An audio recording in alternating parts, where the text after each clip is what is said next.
compromise or settle. I'm the one behind the wheel of my life, I won't put on the gas pedal. And I push it down to the metal, till I'm on a whole new level.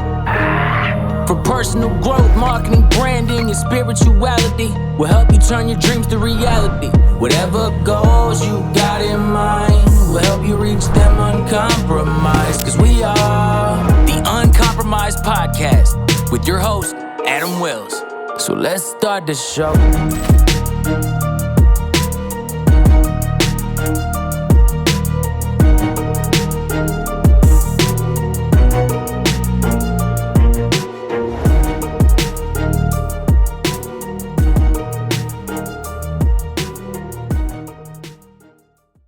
Welcome to another episode of Uncompromised. Guys, if you're watching the video right now, you're probably noticing that things look a little bit different than usual. And that's because today we're recording from the Commitment Summit in beautiful Costa Rica. And I wanted to bring you a really special guest today to the podcast, who I got to listen to this morning in one of our sessions. My guest today is Kimberly Holmes from Marriage Helper. And guys, we all know how important our marriages are when we're focused on our businesses and entrepreneurship. But unfortunately, sometimes that falls to the wayside. So today, I wanted to talk a bit about marriage with you, Kimberly. It was your session this morning was just so powerful to me, and it meant a lot as somebody who has gone through a lot of the ups and downs, the emotional roller coaster of marriage, and both in an entrepreneurial setting, but also, as I was telling you before we started the interview, in my former career in law enforcement, both vocations are very difficult on marriages. Absolutely. And so marriage and maintaining that marriage is so important, and I love your spiritual focus on it. And so I guess what I would like to ask you to do first, as I start with every episode with my guests, I always ask them, where do you stand uncompromised as an entrepreneur, as a mother, as a wife? Oh my goodness.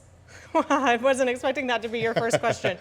You know, I stand uncompromised in the fact that I believe that first and foremost, for me, the most important relationship I have is the one with God and with Jesus, but my second most important relationship is the one that I have with my husband. And the reason for that is because it is from our marriage relationship that I know and I believe that we can then have a strong family. And I know that when our family is strong, that is when culture can be positively impacted. And so don't get me wrong, like I love my kids and they are my world, but I have to elevate my husband to be like, our marriage has to be strong. Yeah. And when we fall short of that, when we take our focus off of that, that's when things typically tend to fall to the wayside. Yeah, agreed. I love to use analogies, and I believe that our faith in Christ, right? Our spiritual guidance is truly the foundation of everything we do. Like you said, that comes first. Absolutely. But the marriage is like the framing that goes up on the foundation, right? Because if you don't have a good framing around a building, then you can't put a roof on it. You can't put you don't even need to think about windows and doors, because it's not gonna support itself. That's right?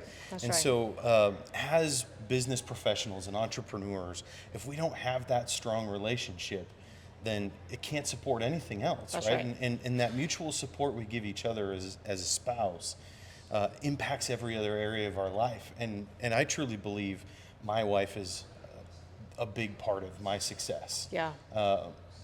Far more than what I've done to accomplish my own success. Her support is what has helped bring me to where I'm at. Yeah, absolutely. I don't know if you've ever heard the famous quote. I think it's attributed to Winston Churchill, when someone asked his wife, what would you have done if you would have married someone else? And his wife said, well, they would be the prime minister.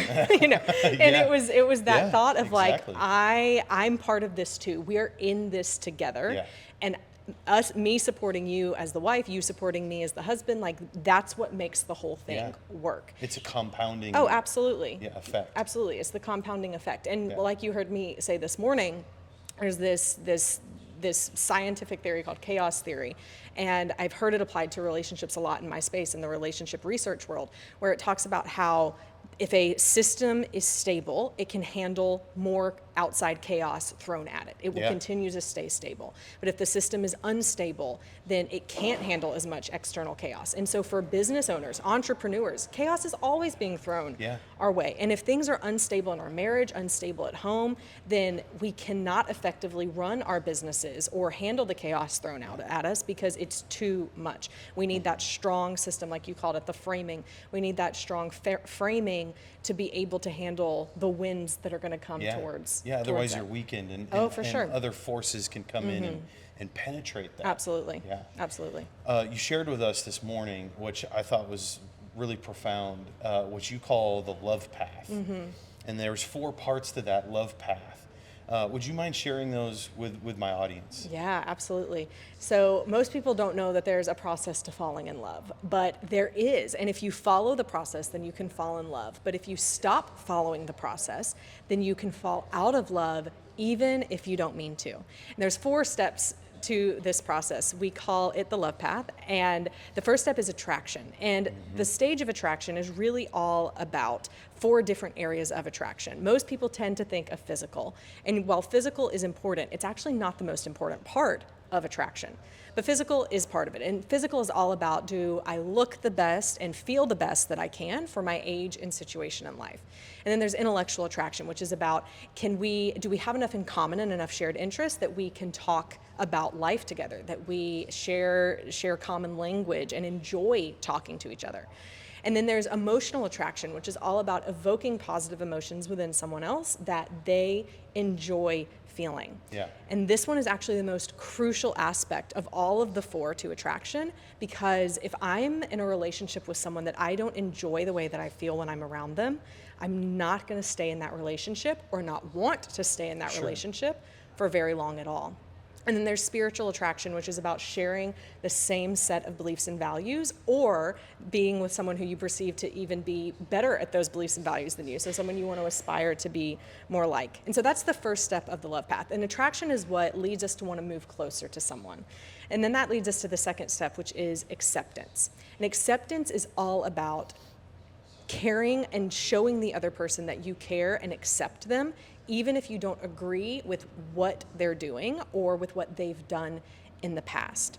And so we talk about acceptance in the way of, all of us have things in our past we've done that we are ashamed of, or we don't want other people to know. And we think if they only knew that about us, they wouldn't love us anymore. They would leave us. And so we build this wall up. And on the other side of it, we paint this picture of who we think they want us to be so that they won't leave us. They'll accept that person and won't leave that person. But the truth of the matter is, if I have a big wall up and you tell me that you love me, I can't believe you. Right. And even if I begin to share some of the bricks off of that wall with you, and if you then tell me you love me, I'm only going to believe it as much as I've taken down those bricks. It's not until I'm able to take every single brick off my wall and understand that you are going to be there for me and love me and accept me, even when you know all of the ugly things, all of the things I wouldn't want anyone to know. It's only then that I can fully feel loved and accepted. And so that's the second stage, it's acceptance, which leads us to the third stage, which is attachment. And attachment is all about, will you be there for me when I need you? And it's not just about quality time. It's not just about quality time, which is what we hear all of the time. You know, that spend always seems to be quality the thing time, that's emphasized. everything. Yeah, just make sure the time is great together. It's actually about quantity time, and that came from a longitudinal study of what makes strong families. The quantity of time that you spend as a family, as a spouse, makes a huge difference in how well you attach. And we want to, because at its core, it's this. We only want to attach to people who we trust are going to be there for us when we need them. And then that leads us to the last stage of the love path, which is aspirations. And that aspirational stage is one of the most fun stages of the love path. It's the most fun stage of the love path.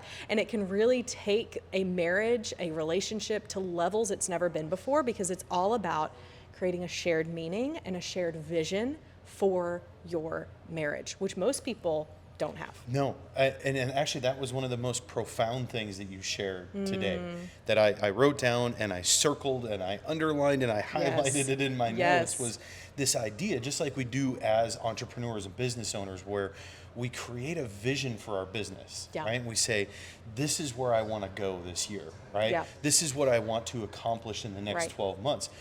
That comes naturally to us as entrepreneurs, but we don't think about applying that to our marriages or any other relationship for that matter. That's right. And it seems so simple. It's one of those things that it seems so simple that it's obvious when you say it, but it wasn't obvious to me before.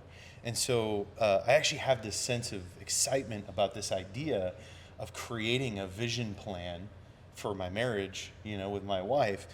But I'm not really sure exactly where to start on that. Can you give us some advice? Like, what is the starting point? Like, how do we sit down and begin to actually lay that out? Yeah. Well, there's some questions that you can use to begin to assess this with yourself. So a question could be, what are the skill sets even before that, talk about what are the things that you both love? What are you both passionate about? Where can you find the shared and common interest in that? Because that can help you begin to identify what is the impact that we want to make? What's the vision that we want to have for our marriage? And some couples, they make it really big. They make it, we want to start a nonprofit or something grandiose. Something grandiose. And that's great, but it doesn't have to be that. Because I think a lot of people hear that and stop and think, we're not there yet, right? It doesn't have to be that. It could be in the next year, like, what do we want to accomplish? Do we want to really spend more time together as a family and have bonded more together? Is it that we want to give back in our local community by going to a soup kitchen and volunteering? Just find out whatever, and it could be, we want to go hiking, like we want to go hike the AT, like just find where you can align on the common interests. And then from there, you can ask some questions like, well, what are the skill sets that both of us have that can help us reach that goal? What are the things that each of us can have a part of to help us get there? With entrepreneurs, this is one of the things I love entrepreneurs learning, because it does make such a difference. A lot of times there's the one spouse who's working to make the business work, and the spouse who's staying at home begins to feel left out of the vision. So I was talking with a man a couple of weeks ago, and he was trying to grow his business, felt extremely frustrated that his wife he felt like she was holding him back. But what was really happening was his wife no longer believed that anything that business, the success of that business was not going to have an impact on her. So how can you bring your spouse along? And this is where the vision comes in. When there's a vision like let's just say we want to start a nonprofit. If it is a vision like that, then how does the business support that? How does the business then allow us to just have the resources to make that happen? And then the business is a tool. It's not the end result, because it's not. Like the business in general, we do this to leave a legacy for our families. What I love about that too is that it I shouldn't say de-emphasizes. It places maybe an equal amount of significance and importance on what we're doing individually. That helps bring us together and impact the relationship, not just what we do together. Right. That's an important component of our vision plan, but it also gives that proper credit to what we might be working on independently of each other and how that comes together. Absolutely. And I'm so glad you said that point, because it's so true. It's also important for each person in a relationship to have their own dream and their own goal for their future that the other person is helping them accomplish personally. But it's still key that there's something that's continuing to bring them back together. A shared path, a shared objective. Exactly. And when you can get all three of those things to align, then that's where the real gold can happen. And so this can be true for a stay-at-home mom. This can be true for a working mom, a working dad. Like, it doesn't matter the situation you're in. There is a way to use your skill sets, your giftedness, your abilities to work together to accomplish and achieve a greater mission that you use your marriage for. And that's a big part of why God created marriage to be what it is, absolutely. Right? For us to accomplish those things together. Absolutely. That's incredible. I want to circle back a little bit kind of to where we started. And I shared with you before we actually began the interview that prior to my entrepreneurial journey, I spent a career in law enforcement, and I was in leadership when I was in law enforcement. And the sheriff and I, my boss, had decided, you know what, our employees are the most important asset that we have, right? Without them, we can't accomplish our mission, you know?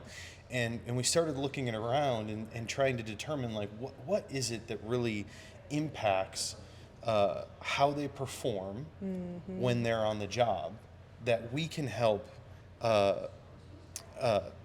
pour into, right, in a proactive way. And one of those things is marriage. And unfortunately, in the law enforcement industry, I'll say, and I think this extends into the entrepreneurial world in general, which is why I'm bringing it up now, it's not looked at as a priority to ensure that our employees have what they need in order to have a quality marriage and to promote that marriage in a healthy way.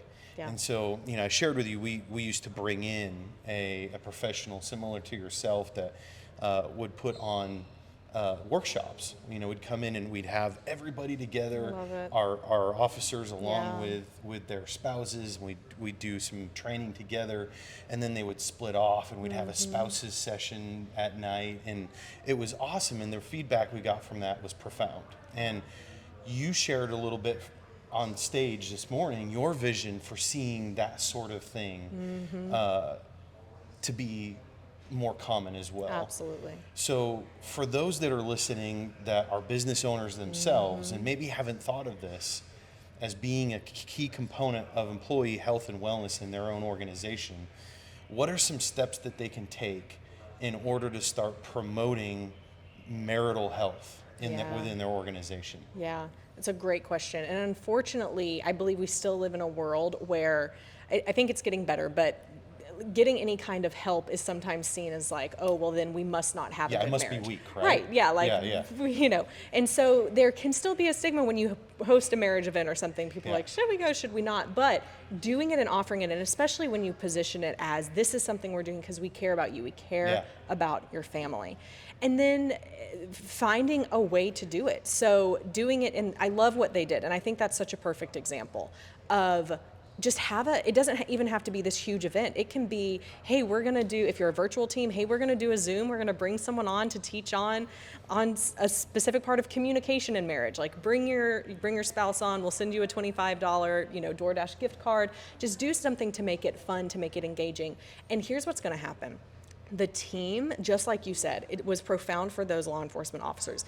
I mean, most people, especially when they're in entry-level type jobs, like they've never had someone care that much about them. Right. And sometimes they don't have the resources themselves or even the awareness to recognize that that's something that they need to focus on. That's right. And so you're setting a precedent as the leader that this is a value you care about. You value their marriages. And so simply by hosting something like that, by doing an event, even if you just want to start smaller and even say, we're just going to have a family day. So my cousin last year, he owns a construction company in Georgia, and they just did a family day. They brought in a bunch of, you know, barbecue, and they brought in a bunch of, what are those things that blow up, like the bouncy houses and like water slides. And it was just a day for the family, a day for the kids, and he poured into them, and he did some fun stuff like that. Incorporate your employees' families into how much you appreciate them, and it will help them to realize that you actually care about them. It actually, not that we do it for this reason, but it retains your team members as well. And don't overcomplicate it. Oh my gosh, don't overcomplicate it. Just keep it simple. Absolutely, like keep it simple. It could be a Zoom call or whatever, maybe. Just do something, and then be consistent with it. That would be the next thing I would say. So don't just think it's going to be a one and done and it's going to fix their marriages. You're not going to have any more problems. No, try and make it a quarterly event or a yearly event. Even if you just focus, like take Valentine's Day and just say every Valentine's Day, that's a great opportunity to do maybe a date night where we rent out maybe a movie theater and take everyone to dinner. Like you can find some fun ways to do it and just pour into their marriages. And here's the other thing I would say: when you do have a team member whose marriage is struggling, which I hope you're figuring that out, or like in your one-on-ones, I hope that you're understanding what's going on in their personal lives. Do something to show them that you care about it staying together, because even if you end up paying for it as the employer, to pay for them to go to counseling or to a marriage workshop like ours, because for several reasons. I mean, even if we just look at the financial for the leader of the company, anywhere from 25 to 30% of the person's salary is what is being wasted when they're going through a relationship crisis. So if you're paying someone, I could see that easily. oh, easily, Yeah. in time of absenteeism, presenteeism, as they say, to where they're present but they're not mentally there, like that, I am telling you, they are not there. They Yeah. are going through so much fear and confusion in their own lives that many people, when they're in marriage crisis, don't even remember to pick up their kids from school. Like, they can't function well. And so when you pour into them and show them you care about them saving it, about them fixing that relationship, again, not only is it what should be done for that person, but they will be so loyal to you. Yeah, it creates a reciprocity, you know. Absolutely. And, Yes. awesome. Well, hey, as we wrap up, I'd like to ask you for one tip. Okay, what is one really powerful daily habit, regardless of whether you're a husband or a wife? Like, what is one powerful daily habit that we can all begin to incorporate right away to help maintain a healthy relationship with our spouse? 15 minutes a day, turn everything off, the TV, the phone, whatever. Yeah, Sit down and ask each other how your day was. yeah. It, again, seems so simple, It right? seems so simple, but having that time, and you don't, I mean, I say 15 minutes, does it have to only be that? No, like, clearly the goal Sure. is you would talk more. Yeah. But so many people don't even do that. No. Be curious about your I'm spouse. guilty. I know, I hear you. I have 5 kids, and That is a once, lot of kids. Once they're in bed, it is like pull Yeah. the plug time, right? That's right. And so, but yeah, that's great. Yeah, that's what you can start doing. Awesome. Well, why don't you let everybody know if they're interested in connecting with you further, or just looking at your content? How can they connect with you? I appreciate that. You can find out more about Marriage Helper, marriagehelper.com. We have a pretty hefty YouTube channel with a lot of videos on there, depending on whatever you might be looking for to make your marriage better. You can find that on youtube.com/marriagehelper.